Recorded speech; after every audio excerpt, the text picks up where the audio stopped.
સુરતના ગોડાદરામાં ડબલ મર્ડરની ઘટનાનો મામલો સામે આવ્યો છે, જેમાં ઘટનામાં ફરાર વધુ સગીર સહિત વધુ 3 આરોપીઓની ધરપકડ કરવામાં આવી હતી. ઉત્તર પ્રદેશના જગદીશપુરમાંથી ધરપકડ કરવામાં આવી હતી. આરોપી શુભમન ઉર્ફે સન્ની કાલિયા, લાલચંદ નાવિક અને મંગલ ઉર્ફે વિક્કી યાદવની ધરપકડ કરવામાં આવી હતી, જ્યારે અન્ય એક સગીર વયના આરોપીની પણ ધરપકડ કરી દેવામાં આવી છે. 3 ડિસેમ્બરના રોજ ગોડાદરામાંથી 2 યુવકોનું અપહરણ કરાયું હતું.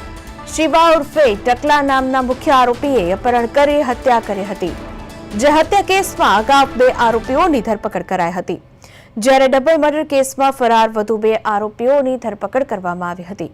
હાલ ગુનામાં મુખ્ય આરોપી શિવા ઉર્ફે ટકલો હાલ પણ પોલીસ પકડથી દૂર છે. સમગ્ર મામલે ગોડાદરા પોલીસે વધુ તપાસ હાથ ધરી દીધી છે. સુરતના ગોડાદરામાં ડબલ મર્ડરનો મામલો સામે આવ્યો છે. ફરાર સગીર સહિત 3 આરોપીઓની ધરપકડ કરવામાં આવી છે. ઉત્તર પ્રદેશના જગદીશપુરથી કરાઈ છે ધરપકડ. અગાઉ 2 આરોપીઓની ધરપકડ કરવામાં આવી હતી, તો 2 યુવાનોનું અપહરણ કરીને કરાઈ હતી હત્યા.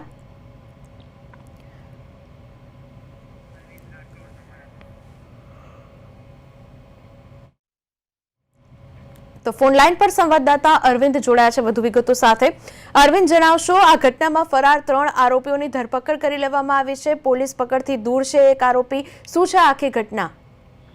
વિની, બિલકુલ આખી ઘટનાની જો વાત કરીએ તો સુરત શહેરના ગોડાદરા વિસ્તારમાં જે 1 ડિસેમ્બરમાં ડબલ મર્ડરની ઘટના બની હતી ને તેના મુખ્ય આરોપી શિવા ટકલા હજુ પણ પોલીસ પકડથી દૂર છે, ત્યારે માત્ર 20,000 રૂપિયાની જે ઉઘરાણી માટે 3 જે યુવાનોનું અપહરણ કરાયું હતું અને લોખંડના સળિયા અને લાકડાનો ઢોરમાર મારવામાં આવ્યો હતો. ઉપરાંત અસ્ત્રાથી વાળમૂછ કાપીને અપમાનિત પણ કરવાની કુર્તાભરી જે છે તે આરોપીએ શોએબ શેખ અને નાજીબની હત્યા કરી હતી. જ્યારે ત્રીજો યુવાન શહીદ ઇરશાદ છે તે માંડ જીવ બચાવ્યો હતો. ત્યારે પોલીસે અત્યાર સુધીમાં 3 આરોપીની સહિતની કુલ 5ની ધરપકડ કરી લીધી છે, પરંતુ મુખ્ય સૂત્રધાર એટલે કે શિવા ટકલો હજુ પણ પોલીસથી પકડથી દૂર છે અને ખાસ કરીને પોલીસ પ્રશાસન પર ચોક્કસ પ્રશ્નાર્થ ઉભા રહ્યા છે, કારણ કે બુટલેગર શિવા ની જે કુર્તા અને શિવાનો જે અગાઉ રોફ હતો તેને લઈને પોલીસની કામગીરી ઉપર પણ પ્રશ્નાર્થ ઉઠી રહ્યા છે.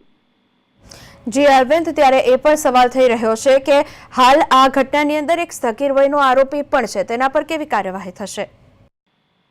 ચોક્કસ જે રીતે આરોપીઓને ખાસ કરીને ખ્યાલ જ હતો કે ડબલ મર્ડરની ઘટનાને અંજામ આપ્યો છે, ત્યારે પોલીસ તેમને પકડી લે છે. એટલે તેઓ જે સુરત છોડીને ઊભી ભાગી ગયા હતા ને ત્યારબાદ જે રીતે ગોડાદરાની સર્વેલન્સ ટીમને બાતમી મળી હતી કે આરોપી શુભમ ઉર્ફે સની જે ઊભી ભાગી ગયો છે, ત્યારે પોલીસે તાત્કાલિક એક ટીમ ઉત્તર પ્રદેશમાં જૌનપુર ખાતે રવાના કરવામાં આવી હતી અને ત્યાંથી જગદીશપુર ખાતેથી તેમને દબોચી લીધો છે. ખાસ કરીને પૂછપરછમાં મંગલ ઉર્ફે વિકીની પણ સંડોવણી આવતા તેમને પણ પોલીસે ઝડપી લીધો છે, પરંતુ સગીર સહિતમાં એટલે કે ટોટલ વધુ 3 આરોપીની છે તેમની અટકાયત કરી છે. સગીરને જે રીતે કાયદાકીય જોગવાઈ મુજબ સગીરને પણ આમાં હત્યારામાં દોષિત છે, એટલે એ અંગે પણ તેમની ધરપકડ કરવામાં આવી છે. જી અરવિંદ, અમારી સાથે જોડાઈને તમામ વિગતો આપવા બદલ આપનો આભાર.